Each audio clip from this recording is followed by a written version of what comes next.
So class 10th half yearly में आपको maths में 80 आउट ऑफ 80 का टारगेट सेट करना है। क्यों?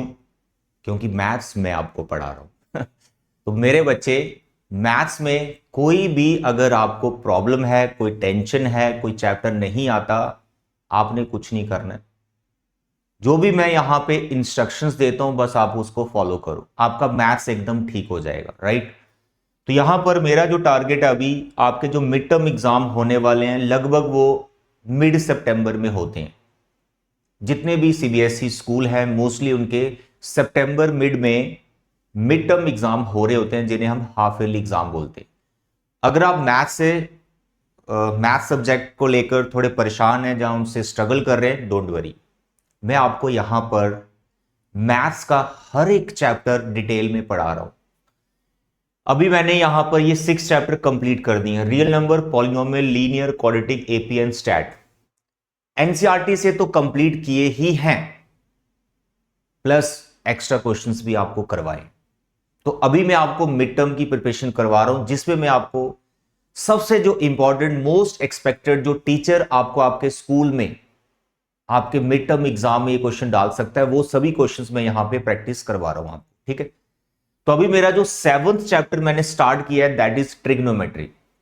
अभी इसका एक ही लेक्चर हुआ है, पूरा मैंने बेसिक इसका समझाया है कि ट्रिग्नोमेट्रिक रेशियोज क्या होती हैं, क्या उनके नाम हैं, वो 6 ही क्यों होती हैं, 10 क्यों नहीं होती, या 5 या 4 क्यों नहीं होती, 6 क्यों होती। तो first lecture is very important, जिसमें मैंने पूरा एक्सप्लेन किया अबाउट ट्रिग्नोमेट्रिक रेशियोज। तो आज का लेक्चर जो कि सेकंड लेक्चर है, जिसमें मैं ट्रिग्नोमेट्री की जो एक्सरसाइज है 8.1 उसके मोस्ट इंपॉर्टेंट क्वेश्चंस आपको करवाने वाला हूं। जिससे क्या होगा, अगर वो क्वेश्चंस आपको आते हैं जो मैं अभी करवाने वाला हूं, तो 8.1 आपको एकदम कंप्लीट आएगी, और जो मैं करवाऊंगा उसी टाइप के क्वेश्चन आपको आपके मिड टर्म एग्जाम में मिलने वाला। तो मेरे बच्चे, यहां पे इसके बिना, जितना मैंने यहां पे समझाया यानी फर्स्ट लेक्चर, उसके बिना आप 8.1 नहीं कर पाएंगे, ये मैं आपको क्लियर कर दूं। इसलिए आपने 8.1 वाला लेक्चर जो है, फर्स्ट लेक्चर जो है ट्रिग्नो का, जरूर करना है। ये मैंने पूरा एक्सप्लेन किया हुआ है, ट्रिग्नोमेट्रिक रेशियोज क्या होती है। ठीक, ये उनकी डेफिनेशन से कैसे हमने रेशियोज बनानी है, और रेशियोज किसकी कब क्या होती है, लर्न करने में प्रॉब्लम आती है, उसके लिए मैंने शॉर्ट ट्रिक भी आपको बताया। पंडित बद्री प्रसाद हर हर बोले, सोना चांदी तोले, क्या इसका मतलब है, फर्स्ट लेक्चर में आपको मिल जाएगा। राइट? यहां पे फिर मैंने एक एग्जांपल भी ली थी, जिसमें मैंने आपको यह समझाया कि 8.1 के जो क्वेश्चंस है वो कैसे बनेंगे। ठीक है? लेकिन आज के लेक्चर में हम क्या करेंगे, मोस्ट इंपॉर्टेंट क्वेश्चंस करेंगे 8.1 के। और वो कितने क्वेश्चंस मैंने सिलेक्ट किए बताओ? वो सिर्फ मैंने 2 क्वेश्चन सिलेक्ट किए, ओनली 2। अगर आप ये 2 क्वेश्चंस कर लेते हैं तो मान के चलिए आपको पूरी 8.1 आती, लेकिन क्वेश्चंस एकदम क्रिस्टल क्लियर होने चाहिए आपको। राइट? तो मैं यहां पे शुरुआत कर रहा हूं। सबसे पहले जो आपका सबसे इंपॉर्टेंट क्वेश्चन, एक्सरसाइज 8.1 का क्वेश्चन नंबर 8। इसमें क्योंकि रेशियो पे स्क्वायर भी लगा है, कुछ वेरीफाई भी करना है, साइन कॉस टैन तीनों इन्वॉल्व है, और यहां पर जो आपको गिवन इंफॉर्मेशन है उसमें यहां कॉट के साथ यहां 3 लग गया है। इसमें कंफ्यूजन होती है, सर ये 3 कैसे हटाइए, क्या होगा करना है। तो इस क्वेश्चन के अंदर लगभग सारी चीजें हैं जो 8.1 के बाकी क्वेश्चंस के अंदर। तो इस क्वेश्चन को आपको जरूर करना है। और एक क्वेश्चन और मैंने रखा है जो इससे भी बहुत ज्यादा इंपॉर्टेंट है, इजी भी है, इंपॉर्टेंट भी है, मोस्टली टीचर वही क्वेश्चन एग्जाम में देते हैं। राइट? तो ध्यान से आपने समझना है, सिर्फ 2 क्वेश्चंस हैं, नोट्स बना लो।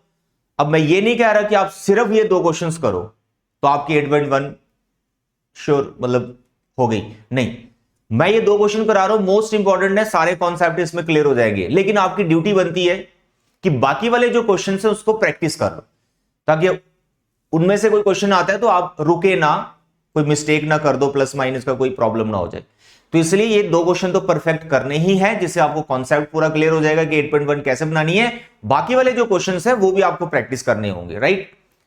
तो देखें, सबसे पहले 8.1 का ये क्वेश्चन नंबर 8 हम कैसे बनाएंगे। मेरे प्यारे और दुलारे बच्चे ध्यान से सुनिए।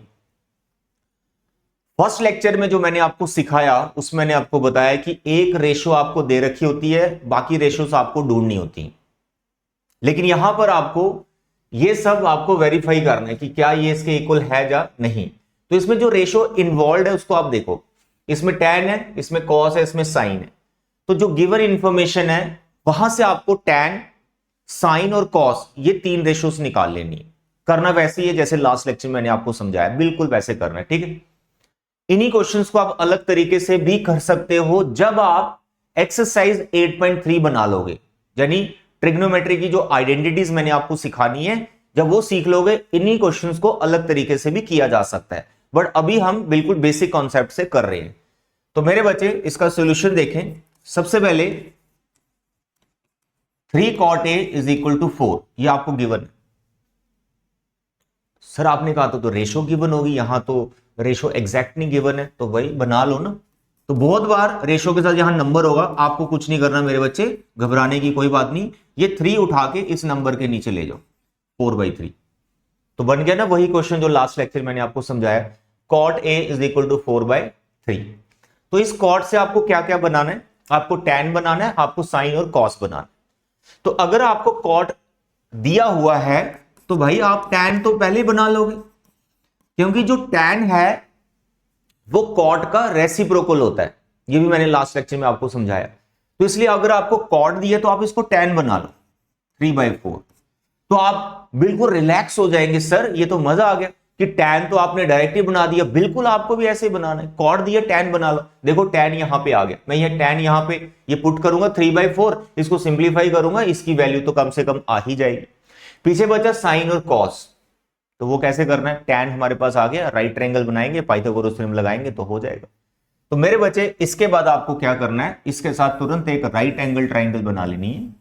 आप नोटिस करें इस tan के साथ जो एंगल है वो A है, तो A इस पोजीशन पे रखिए, ठीक। यहां पर आप B रख लीजिए, यहां पे C रख लीजिए। 90 डिग्री का एंगल है, ये अक्यूट एंगल A जो रेशो के साथ लगा हुआ। तो अगर आपके पास tan A यहां पर है तो मेरे बच्चे आपने मुझे बस tan का डेफिनेशन बताना है, जो मैंने लास्ट लेक्चर में बताया। क्या था tan का डेफिनेशन, बोलो, side opposite to angle A, divide में side adjacent to angle A। Sir ये क्या लिख रहे हो, फर्स्ट लेक्चर देखो, फर्स्ट लेक्चर जिसमें मैंने डेफिनेशन समझाई है उसी के बेसिस पे मैं लिख पा रहा हूं, फर्स्ट लेक्चर के बिना एक्सरसाइज नहीं हो पाएगी, ठीक। तो this is the tan A का डेफिनेशन इज इक्वल टू 3/4। अब ये तो डेफिनेशन हो गया, अब इसके अकॉर्डिंग ट्राइंगल में जाओ और देखो कौन कौन सी साइड है। Side opposite to angle A, angle A के अपोजिट कौन सी साइड है, सर जी BC, तो आपने इसको BC लिखना है। A के एडजेसेंट कौन सी साइड है, सर AB भी है और AC भी है। बच्चे AC फिक्स है, इट इज हाइपोटेन्यूज, तो एडजेसेंट साइड्स ये बनेगा AB, जिसे हम बेस भी कहते हैं, is equal to 3/4, that's all. तो ये है आपका पहला स्टेप कि अगर आपको रेशो दिया है उसका डेफिनेशन लगाइए, उसके बाद BC और AB को आप लेट वेट कीजिए, PGD लगाइए, क्वेश्चन बन जाएगा। तो इसके बाद आप लिखें let BC is equal to 3K, AB is equal to 4K। बहुत सारे स्टूडेंट्स देखा गया है, बहुत से बच्चे क्या करते हैं, BC को 3 ले लेंगे, इधर डाल देंगे 3, ठीक है, और AB को ले लेंगे 4, फिर PGD लगाएंगे। मेरे बच्चे अगर आप ये K नहीं लगाते, मैं आपको श्योरिटी दे रहा हूं कि बोर्ड एग्जाम में आपके मार्क्स कटेंगे। क्यों, अरे यार ये रेशो है, BC का एग्जैक्ट लेंथ नहीं है ये 3, हो सकता है ये 30/40 हो, BC का लेंथ 30 हो, AB का लेंथ 40 हो, ये रेशो दिया हुआ है। जैसे बचपन में करते थे 2 numbers are in the ratio 3:4, तो आप ऐसे थोड़े ना एक नंबर को 3 और दूसरे नंबर को 4 बोल देते थे, आप उसमें उन नंबर्स के साथ x लगाते थे, 3x पहला नंबर, दूसरा 4x, फिर आप x को फाइंड करते थे किसी दूसरी कंडीशन से। सेम यहां पर है, तो ये साइड्स का रेशो होता है, एग्जैक्ट उनकी लेंथ नहीं इसको ले लेना आपने, ठीक है। तो BC 3K, AB आपका 4K। अब आपका AC बच गया, हाइपोटेन्यूज, तो इसके लिए आपको पाइथागोरस थ्योरम लगाना है। तो मेरे बच्चे by PGT in this right angle triangle I can write AC square is equal to AB square plus BC square. AC को हमें ढूंढना है, what is AB, sir 4K, what is BC, 3K, it is 16K square. This is a calculation you have to do. आपके पास total आएगा ये 25K square. यहां से आपका AC 5K बन जाएगा। ठीक है, यहां प्लस माइनस के ऑप्शन आते हैं जो मैंने लास्ट लेक्चर में एकदम एक्सप्लेन किया है कि जो प्लस माइनस का ऑप्शन आता है उसको माइनस वाला क्यों रिजेक्ट करना है, एवरीथिंग। तो इसलिए फर्स्ट लेक्चर आपके लिए बहुत इंपॉर्टेंट हो जाता है क्योंकि मैंने एग्जाम्पल वहां पे एक्सप्लेन की है पूरा। तो अभी फिलहाल AC में लिख रहा हूं 5K। ठीक है, नेगेटिव वाला छोड़ना है, AC एक लेंथ है, राइट। तो दिस इज द प्रोसीजर कि पहले आप सभी साइड्स को फाइंड आउट कर लेंगे। हो गया। अब tan तो मैंने ढूंढ ही लिया था, ये रहा। दूसरा क्या है, साइन और कॉस, उसको ढूंढो अभी आप। सर वो कैसे, अरे क्या बात हो गई, साइन ए। तो साइन ए का डेफिनेशन आना चाहिए ना आपको। क्या डेफिनेशन है, side opposite to angle A, जिसे आप परपेंडिकुलर बोलते हो, डिवाइड में हाइपोटेन्यूज। तो बस ये आप राइट ट्रायंगल में देखो, साइड ए के अपोजिट कौन सी है, ए के अपोजिट कौन सी साइड है, ये ए है, ए के अपोजिट BC है, तो आप इसको BC लिखेंगे। और हाइपोटेन्यूज कौन है, AC, तो इसका वैल्यू डालेंगे। सर BC कितना है, BC चेक करो, BC ये रहा BC, ये गिवन है, या यहां पे BC आपने लेट किया 3K और हाइपोटेन्यूज आपका आया 5K, तो it is 3K by 5K, K cancel हो जाएगा, 3/5। इसी तरह से आपको कॉस निकालना है। कॉस का डेफिनेशन आना चाहिए, side adjacent to angle A divide by hypotenuse. अब एडजेसेंट में कौन है, AB, हाइपोटेन्यूज तो फिक्स है AC, AB कितना है 4K, ये है 5K, K कट गया 4/5। तो मैंने वही रेशियोज निकालनी है जो मेरे को चाहिए, सभी रेशियोज निकालने की जरूरत नहीं है, sec cosec cot, no need, हमें चाहिए टैन साइन और कॉस, तीनों निकाल ली। अब हम वेरीफाई करेंगे। तो फर्स्ट जो एक्सप्रेशन है उसमें लिखा है 1 minus tan square 1 plus tan square, इसको हम लेंगे। तो I am writing 1 minus tan square A 1 plus tan square A, इसको निकालेंगे।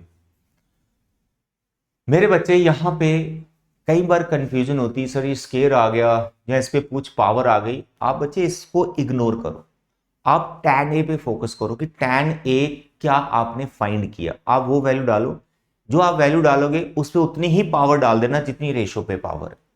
ठीक, कंफ्यूज नहीं होना। तो 1 minus tan, no what is tan A, that you can see, tan A तो मैंने ऑलरेडी यहां लिख रखा है 3/4, तो आपको यहां पे 3/4 लिखना है टैन की जगह, लिख दिया। इसके ऊपर उतना ही पावर डाल दो जितना इस रेशो पे पावर, और डिवाइड में भी सेम, इसको कर दो सिंप्लीफाई। तो मेरे बचे आएगा 9/16, 1 प्लस 9/16, यहां पे 16 एलसीएम आ गया, इट इज 16 माइनस 9, यहां पे 16 एलसीएम आ गया, इट इज 16 प्लस 9, 16 में से 9 गए 7, इधर 16, 16 और 9 ये होते हैं हमारे पास, अरे कितने होते हैं 16 और 9, सर जी 25 डिवाइड बाई 16, 16 16 कैंसिल हो गया, 7/25। तो ये आपका आ गया एक part, 1 minus tan square upon 1 plus tan square, एक ही वैल्यू। सेकेंड पार्ट क्या है, चेक करो, cos square minus sine square. तो अब हम ढूंढेंगे cos square A minus sine square.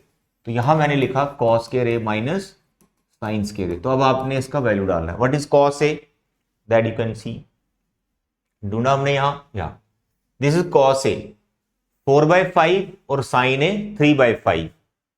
तो कॉस ए है हमारा 4/5, साइन ए है 3/5, स्क्वायर अपनी जगह रहेगा, 16/25, 9/25, 25 एलसीएम, 16 माइनस 9 कितना है 7/25। तो जो आपको 1 माइनस टैन स्क्वायर और 1 प्लस टैन स्क्वायर दिया हुआ था, क्या वो सेम है, चेक करो, या 7/25 और यहां भी 7/25। तो एंड में आप लिख सकते हैं yes 1 minus tan square A upon 1 plus tan square A is equal to what, is equal to cos square A minus sine square. ये हो गया complete question, very important question. अगर ये समझ में आ गया तो क्वेश्चन 1 2 3 4 5 6 7 फर्स्ट 7 क्वेश्चंस आप ऐसे चुटकी बजा के कर लेंगे, बट ये क्वेश्चन आपको परफेक्ट करना है। अगर फिर भी कोई डाउट बनता है, कोई माइंड में क्वेश्चनिंग चल रही है, सर ये वो ऐसे वैसे, तो आप मुझे कमेंट कर सकते हैं, आई विल रिप्लाई, राइट। चलिए नेक्स्ट क्वेश्चन क्वेश्चन नंबर जो है वो हमने रखा है यहां पे, this is the example, just a minute. ये है हमारा 8th क्वेश्चन। इसके बाद लिखा था, कोई इशू नहीं, कोई इशू नहीं, अभी देखते हैं इसको। या this one, question number 10th, very important. ये तो बहुत इंपॉर्टेंट, लेकिन ये क्वेश्चन डिफिकल्ट नहीं है, लेंथी भी नहीं है, लेकिन इंपॉर्टेंट बहुत है। इसमें के वगैरह कुछ नहीं लेट करना आपको। यहां पर आप नोटिस करें कि ट्राइंगल है P Q R, right angled mention है, दो साइड का सम दिया हुआ है और एक साइड अलग से हमें इसकी लेंथ दी हुई है। ऐसे क्वेश्चंस आप खुद भी फ्रेम कर सकते हो। कोई भी राइट ट्राइंगल लो, उसमें एक साइड गिवन कर दो कि उसकी कुछ लेंथ है, बेस या परपेंडिकुलर उसकी लेंथ आपको गिवन है, और जो दूसरी साइड बच गई हाइपोटेन्यूज और एक और, उनका सम या डिफरेंस कुछ लेट कर लो, तो आप अपना क्वेश्चन खुद बना सकते हो। ठीक है, तो यहां पर भी इस क्वेश्चन में क्या है, there is a one right angle triangle, उसका एक साइड दिया हुआ है, वन साइड, और जो बाकी दो साइड्स हैं उनका सम दिया हुआ है, उनका डिफरेंस भी हो सकता है। अगर आप अपनी एनसीईआरटी देखें, ये छोटी सी एनसीईआरटी है आपकी, अगर आप इसमें एनसीईआरटी में देखेंगे 8.1 में सिमिलर एग्जांपल है जिसमें दो साइड का डिफरेंस दिया हुआ है, वो क्वेश्चंस भी कर लेना, that is also very important, क्योंकि वो सिमिलर टाइप है। ठीक है, करने का पैटर्न दोनों का सेम है। ये क्वेश्चन, वो जो मैं एग्जांपल बोल रहा हूं, वो एग्जांपल नंबर मैं बता देता हूं, ये न्यू एनसीईआरटी के अकॉर्डिंग एग्जांपल नंबर 5, एग्जांपल 5 और एक्सरसाइज का question 10th, both are similar. यहां पे सम दिया हुआ है, यहां पे सम दिया हुआ है, एग्जांपल में डिफरेंस दिया हुआ है। घबराने वाली बात नहीं है, दोनों को करने का तरीका सेम है। अब देखो करना कैसे है मेरे प्यारे और दुलारे बच्चे। सबसे पहले आपको राइट एंगल बना लेनी है, जो यहां पे आपको दिख रही है सर, कौन सी, पी क्यू आर। ये देखो राइट एंगल ट्राइंगल मैंने सबसे पहले बना दी। इसके अंदर राइट एंगल है क्यू पे, तो मैं यहां पे क्यू लिखूंगा, बाकी पी और आर यहां मर्जी लिखो, कोई प्रॉब्लम नहीं। राइट एंगल सही पोजीशन पर आना चाहिए, आगे इस पोजीशन पर। अब जो जो लेंथ हमें गिवन है वो हम देख लेते हैं, पी क्यू 5, तो भाई ये 5 सेंटीमीटर दिया हुआ है। पीछे दोनों साइड ये जो बच गई, इनकी इंडिविजुअल लेंथ नहीं पता है, इनका सम पता है। कल को डिफरेंस भी दे सकता है, अभी सम पता है, तो वो सम पता है, तो हम गिवन इंफॉर्मेशन यहां पे लिख लेंगे। तो गिवन इंफॉर्मेशन में हमारे पास आ जाएगा P Q 5 centimetre, P R, ये पी आर और ये क्यू आर, इसका जो सम है वो हमें दिया हुआ है, व्हाट इज दैट, वो हमें सम दिया हुआ 25 सेंटीमीटर। तो आपको इस टाइप क्वेश्चंस में राइट ट्रायंगल बना के गिवन इंफॉर्मेशन लिख के कुछ नहीं करना, डायरेक्ट पाइथागोरस थ्योरम लगा देनी। तो आप लिखेंगे in right angle triangle by PGT, Pythagoras theorem लगा देनी इसके ऊपर। बोलो क्या आएगा, आपके पास आएगा P R square is equal to Q R square plus P Q square. ये तो लिख लोगे ना, के वे कुछ नहीं करना, बस ये पीजीटी लगा देनी। इसके बाद आपको क्या करना है कि जो इंफॉर्मेशन आपके पास है वो यहां पे सब्स्टिट्यूट करनी है। अब आप देखो, सबसे पहले क्या पी आर का लेंथ पता आपको, पी आर नहीं, लेकिन इसका सम पता है 25, तो आपको पी आर का वैल्यू यहां से निकाल लेना है। तो आप ये स्टार्टिंग में भी कर सकते हैं या साइड में भी रीजन दे सकते हैं। देखो पी आर कितना आएगा, 25 माइनस क्यू आर, ये नंबर 1 होगा। तो मैं यहां पी आर की जगह लिखने वाला हूं 25 माइनस क्यू आर, और इसके ऊपर इसका स्क्वायर आ गया। तो पी आर की जगह उसका वैल्यू डाला, स्क्वायर को तो भाई अपनी जगह ही रखना है। अब स्क्वायर ओपन करना है, ए माइनस बी का होल स्क्वायर आइडेंटिटी लगा, clear. What is Q R, तो क्यू आर हमें गिवन नहीं है, तो क्यू आर को आपने कुछ नहीं करना है। जहां तो क्यू आर का वैल्यू डालेगा, जहां पी आर का डालेगा, तो मैंने पी आर का डाला वैल्यू, ठीक है, हाइपोटेन्यूज का वैल्यू डाला मैंने, आप भी वही करें, हाइपोटेन्यूज का वैल्यू डाले।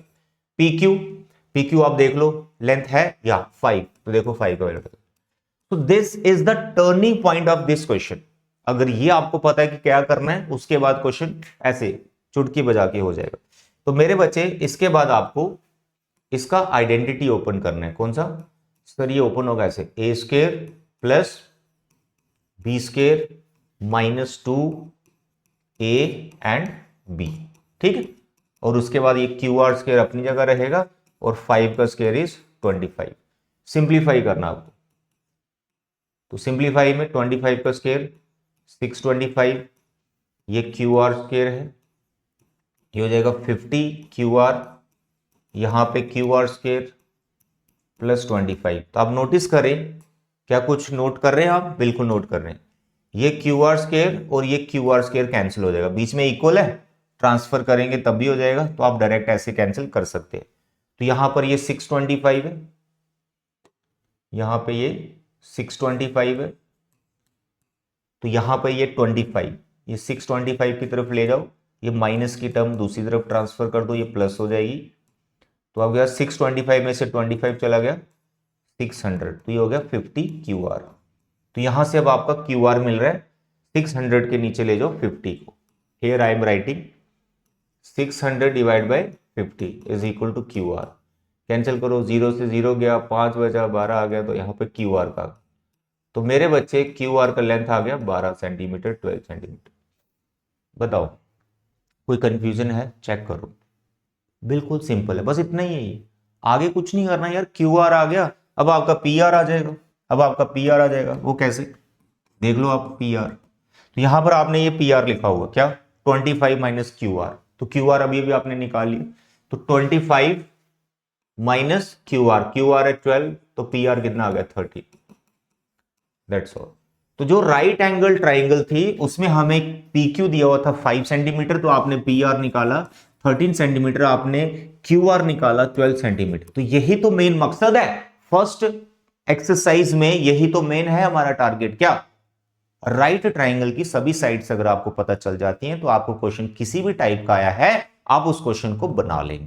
तो अब हमें यहां पर मेन जो करना था वो कर दिया, अब जो पूछा है उसको निकाल लो। क्या? हमें साइन पी पूछा है, हमें कॉस पी पूछा है, हमें टैन पी पूछा है। तो एंगल हमारा यहां पर है पी, कल को आर के लिए भी पूछ सकता है, ठीक है। तो बस उसके लिए बेसिक डेफिनेशन आना चाहिए, जैसे साइन पी है तो अपोजिट अपॉन हाइपोटेन्यूज, तो 12/13 साइन पी का आंसर, ये आप खुद करेंगे, मैं आपको समझा रहा हूं। कॉस पी, यहां पर है पी, तो कॉस का डेफिनेशन है एडजेसेंट अपॉन हाइपोटेन्यूज, तो कॉस पी का आंसर है 5/13। फिर tan P, opposite upon adjacent, ये इसका है फॉर्मूला, तो आएगा 12/5। That's all. तो आई होप आगे आप इन तीनों को लिख पाएंगे। तो मेरे बच्चे, these 2 questions are very important, अच्छे से कर लेना। ये करने के बाद आपको एकदम क्रिस्टल क्लियर हो जाएगा ये क्वेश्चन कैसे बनाने हैं। फिर आप फॉर प्रैक्टिस 8.1 के बाकी क्वेश्चंस को करना, ठीक है। ऐसा नहीं कि उनको बिल्कुल छोड़ दो, वो भी करने हैं, बट इनको बहुत ज्यादा प्रैक्टिस करना है, इससे सारे कॉन्सेप्ट आपके क्लियर हो जाएंगे, राइट। तो आज के लेक्चर लिए बच्चे इतना ही। Thank you, bye bye and take care.